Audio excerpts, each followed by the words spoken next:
Hello student, তোমরা যারা ক্যালকাটা ইউনিভার্সিটির আন্ডারে 6 সেমিস্টারের ছাত্রছাত্রী আছো এবং তোমাদের রাষ্ট্রবিজ্ঞান পাস কোর্সে এসিসি B2 পেপার আছে, অর্থাৎ বেসিক রিসার্চ মেথড, এই পেপারটি আছে তোমাদের জন্য। আজকে ক্লাসটা খুবই গুরুত্বপূর্ণ। আজকে ক্লাসে তোমাদের একটি মক টেস্টের প্রশ্নপত্র নিয়ে আলোচনা করব এবং আশা রাখি এই মক টেস্টের প্রশ্নপত্র থেকে তোমরা 60%-এর বেশি প্রশ্ন কমন পাবে। দেখো, প্রথমেই তোমাদের থাকে 1 নম্বরের প্রশ্ন 15টা। তোমরা জানো তোমাদের এই যে এসইসি পেপার আছে, এসইসি পেপারের কোয়েশ্চেন প্যাটার্ন কি আছে। এসইসি পেপার 80 নম্বরের পরীক্ষা হয়, সেখানে 15টা 1 নম্বরের প্রশ্ন, 10 নম্বরের প্রশ্ন থাকে 2টো এবং 15 নম্বরের প্রশ্ন 3টে। এই হচ্ছে কোয়েশ্চেন প্যাটার্ন।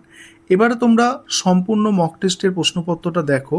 প্রথম প্রশ্ন, কেস স্টাডি। কেস স্টাডির একটি বৈশিষ্ট্য লেখো। নেক্সট, সমীক্ষা গবেষণার একটি প্রয়োজনীয়তা উল্লেখ করো। নেক্সট, পাইলট সমীক্ষা কাকে বলে। নেক্সট, একজন ভালো সমীক্ষকের একটি গুণের উল্লেখ করো। নেক্সট, সমীক্ষক পক্ষপাত কি। উন্মুক্ত প্রশ্নমালার একটি ত্রুটি লেখো। প্রশ্নমালা তৈরির ক্ষেত্রে একটি সাবধানতা উল্লেখ করো। পাইলট সমীক্ষার একটি বৈশিষ্ট্য লেখো। ফোকাস গ্রুপ কি। পরীক্ষামূলক গবেষণার একটি বৈশিষ্ট্য। তারপরে দেখো সম্মিলিত উপাত্তের একটি উপযোগিতা। পরীক্ষামূলক গবেষণায় নিয়ন্ত্রণ গোষ্ঠীর একটি কাজ। বিষয়বস্তু বিশ্লেষণের একটি সীমাবদ্ধতা। ফোকাস গ্রুপ পদ্ধতির একটি উপযোগিতা। অংশগ্রহণমূলক পর্যবেক্ষণের একটি সুবিধা লেখো। এবারে তোমাদের মডিউল 1 থেকে 10 নম্বরের প্রশ্ন দেখে নাও। আর এই মক টেস্টের প্রশ্নপত্রটা আলোচনা করে নেব। তারপরেই তোমাদের আমি লাস্ট মিনিট যে সাজেশান আমি তৈরি করেছিলাম সেই সাজেশানটা তোমাদের আমি দেখিয়ে দেব। ঠিক আছে, অর্থাৎ তোমরা মক টেস্টের প্রশ্নপত্রটাও পেয়ে যাচ্ছ এবং এর যে ফুল সাজেশান, সেই ফুল সাজেশান এই পেপারে তোমাদের আমি লাস্টে দেখিয়ে দেব। দেখো, এবারে 10 নম্বরের প্রশ্ন দেখে নাও। মডিউল 1 থেকে যেটা আছে, ফোকাস গ্রুপ পদ্ধতির ব্যবহারগুলি আলোচনা করো। পরের প্রশ্ন, কেস স্টাডির যে কোনো একটি প্রকার বর্ণনা করো। মডিউল 2 থেকে আছে, দেখো মডিউল 2 থেকে আছে সমষ্টি উপাত্তের উৎসগুলি বর্ণনা করো। আর তারপরেই আছে অংশগ্রহণমূলক পর্যবেক্ষণের অসুবিধাগুলি উল্লেখ করো। ঠিক আছে, অংশগ্রহণমূলক পর্যবেক্ষণের অসুবিধা।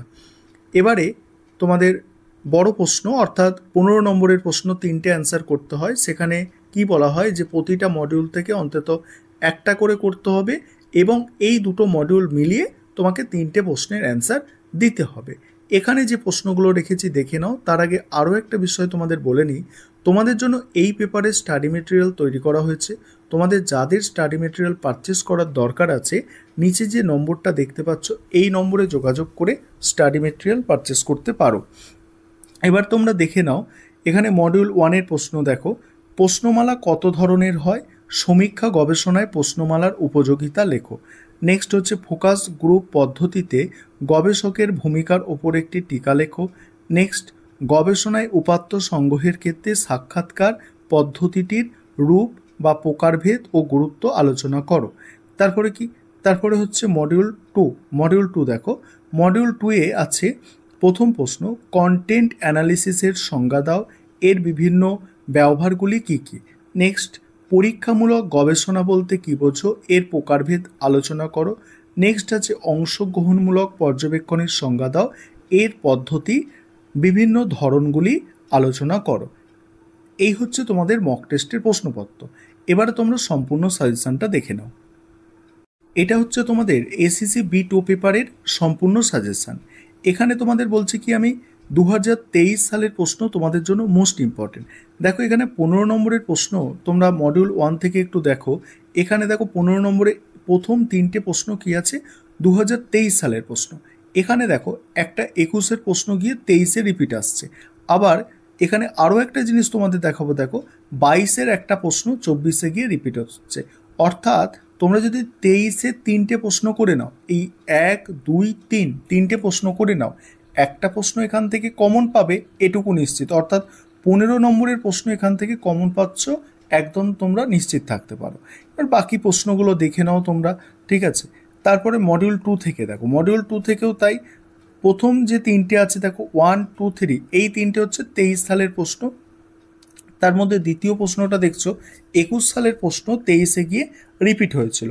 তারপরে দেখো এখানেও তোমরা দেখো, এখানেও একটা 22-এর প্রশ্ন 24-এ গিয়ে রিপিট হয়েছে। তাই এখানেও তোমরা 23 সালের যে 3টে প্রশ্ন দেওয়া হয়েছিল পরীক্ষায়, এই 23 সালের 3টে প্রশ্ন যদি ভালো করে নাও, এখান থেকে তোমরা একটা প্রশ্ন অতি অবশ্যই 15 নম্বরের কমন পাবে। অর্থাৎ দুটো 15 নম্বরের প্রশ্ন তোমরা 2023 সালের প্রশ্নটা করলেই কমন পাচ্ছ, অর্থাৎ 30 নম্বর সেখানে কিন্তু কমন পেয়ে যাচ্ছ। ঠিক আছে, তারপরে দেখো, তারপরে হচ্ছে তোমাদের এখানে দেখো 10 নম্বরের প্রশ্ন, 10 নম্বরের প্রশ্ন এখানে সেটাই লক্ষ্য করতে পারছো যে 23-এর দুটো প্রশ্ন ভালো করে তোমাদের করতে হবে।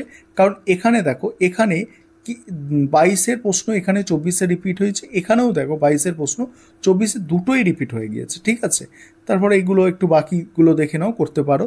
তারপরে দেখো মডিউল 2 থেকে এগুলো করতে হবে তোমাদের, সম্পূর্ণ সাজেশনটা তোমাদের আমি আজ দেখিয়ে দিলাম।